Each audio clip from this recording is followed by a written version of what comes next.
Today I'm going to be extracting DNA from a strawberry. First, you'll want to cut the strawberry stems off and then smash them in a bag. Plant cells contain cell walls, and squishing the strawberry helps break down the cell walls. Breaking down the cell walls itself isn't enough to extract the DNA because it is too small to the human eye. Here, I'm just making sure that it's pressed down as much as possible to avoid big chunks and have it mostly be liquid. This is what it should look like. Here, I'm adding 1 tablespoon of salt to the bowl to start our mixture. Next, I add 2 teaspoons of dish soap to our mixture.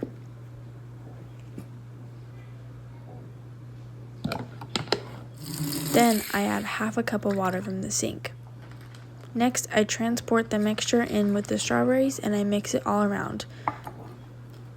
I try to leave as many less bubbles as possible so we have a chance to create layers without a layer of bubbles. Next, I strain the liquid to get the big chunks of strawberries out and have it just be the solution mixed with the strawberry juice.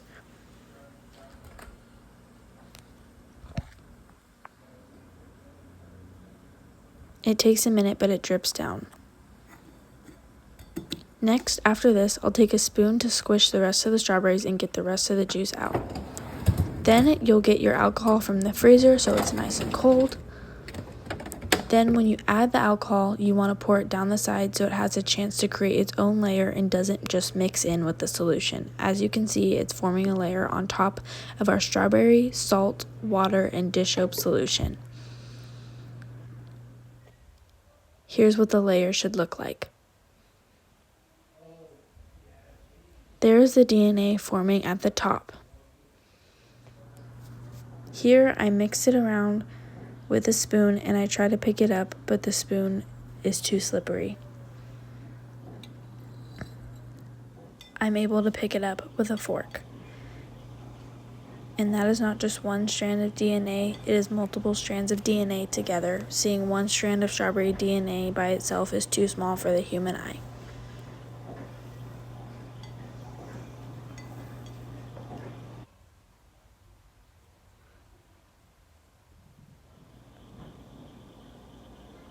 Here is an extra added video of the DNA starting to form at the top of our solution.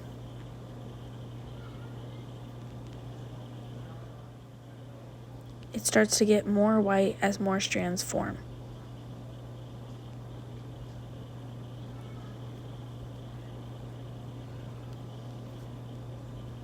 As we conclude, I'm going to explain the science behind each step.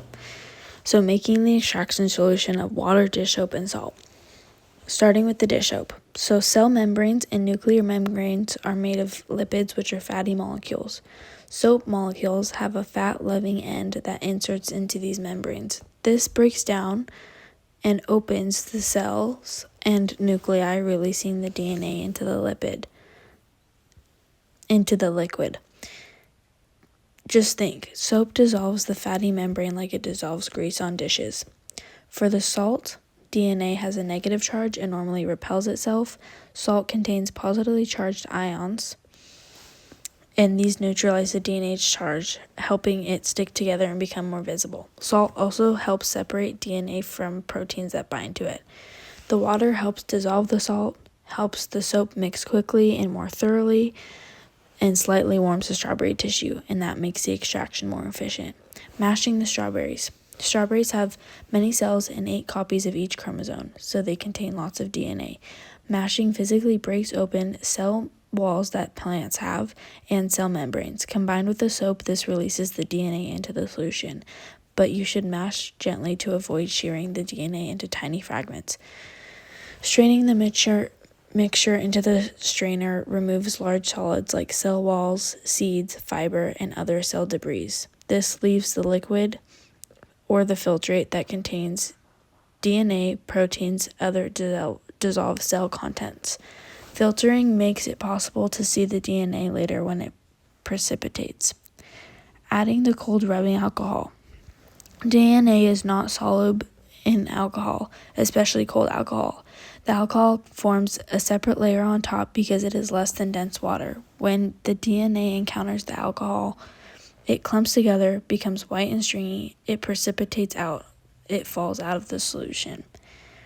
Cold alcohol reduces DNA solubes even more. It slows molecular motion, making precipitation easier to observe. The DNA appearing is the precipitation. So with the DNA appearing, you see white cloudy material and stringy clumps. This is aggravated DNA pulling out of millions of strawberry cells. You can spool it on a stick because the DNA molecules are long chains, and many stick together when the salt neutralizes their charge. Thank you.